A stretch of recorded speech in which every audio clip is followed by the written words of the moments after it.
Hey there. Michael, hi. Thanks so much for speaking with me. How are you? I'm well, thank you. How are you? Great, thanks. So your movie Capitalism: A Love Story is the 8th highest grossing documentary of all time, and you have 4 of them in the top 10. What's up with the critics who say your later movies have flopped? Are you cursed because of the huge success of Fahrenheit 9/11?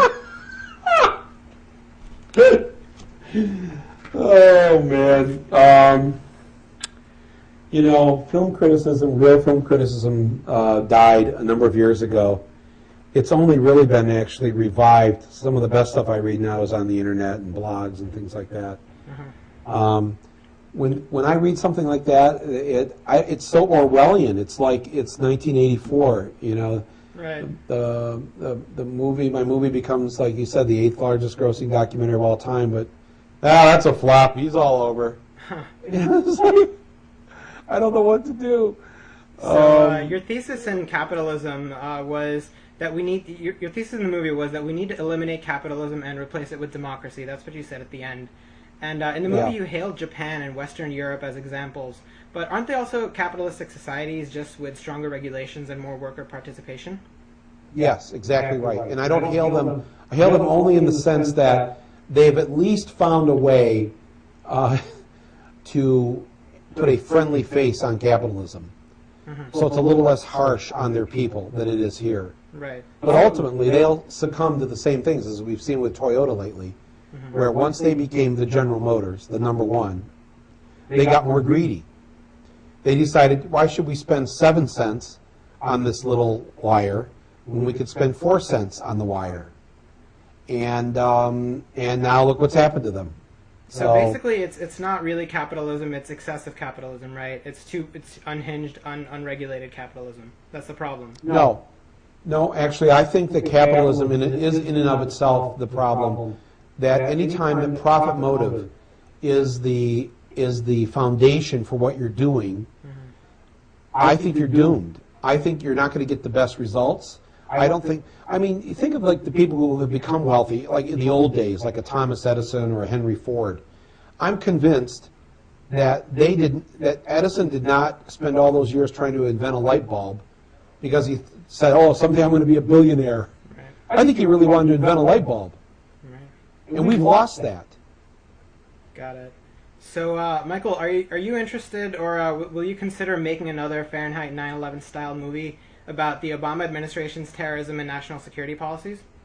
Yes, I would consider that, absolutely. Yeah. Is that something on your radar? Explain. Just as when Clinton was in office, and I had 2 TV shows, TV Nation and The Awful Truth, I went after people in his administration, the Democrats, all the time. So people forget that. They think they have a memory of me that begins with George W. Bush. Right. But I've always made movies and television shows and written books where I've tried to do my best to keep an eye on those in power. And do you think, do you agree that President Obama has continued a number of Bush policies that you criticized, like the war in Afghanistan and indefinite detention and domestic surveillance?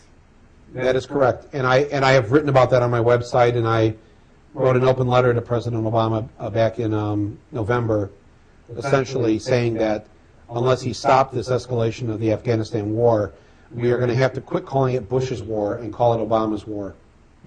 Shaquille, we're going to wrap it up. One last question, please. Great. Well, Michael, you're one of the few people that gets to vote in the Oscars, and I wanted to quickly get your take on 3 films. One is The Hurt Locker. What did you think of that? I have mixed feelings about The Hurt Locker. And I don't know if we have the time to go into it right now. I think Catherine Bigelow is an excellent filmmaker. I really appreciated some of the things she said about the war. But as a film, I think it's...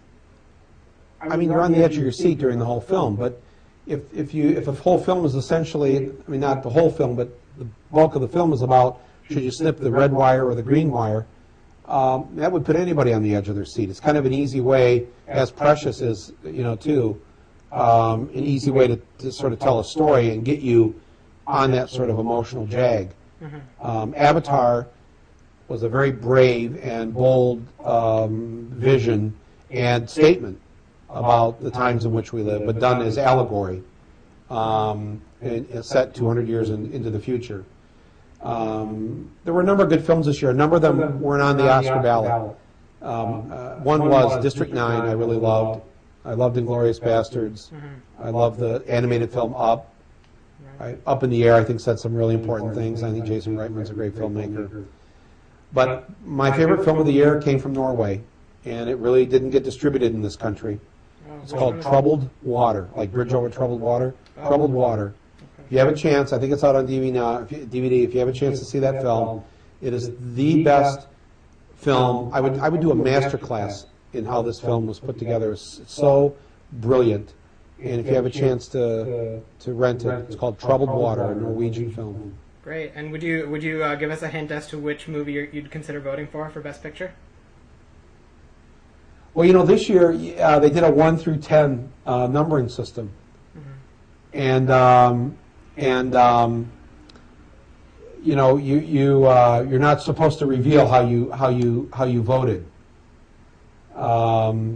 but I see you. Okay, great. And if you have time for one last very quick thing. All right, very quick, yeah. The big thing on the news lately has been Republican Senator Jim Bunning persistently blocking extension of unemployment benefits for about 5 days. What's your reaction to that? Isn't that exactly the kind of thing you're criticizing? You know, a government that doesn't stand up for the people and for workers?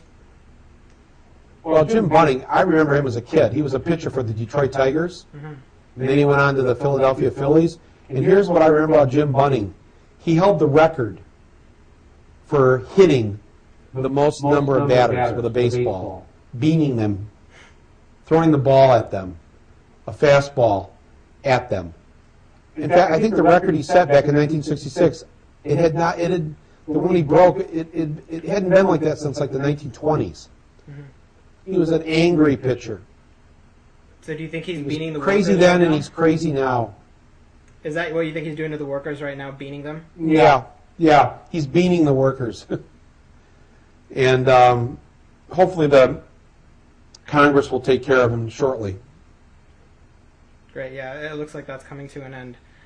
While I still have you, what are your thoughts on, are you disappointed in President Obama and Democrats for Yeah, go ahead. All right, they're pulling me out of here. What's the last question? Okay, are you disappointed in President Obama and Democrats for abandoning the public health insurance option? I know health care is obviously Absolutely, yes. close to your heart. Yes, these Democrats are a bunch of wusses.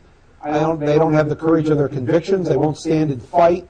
It's why you really have to admire the Republicans on some level, because they stand up for what they believe in. They come into town. When they win, they win.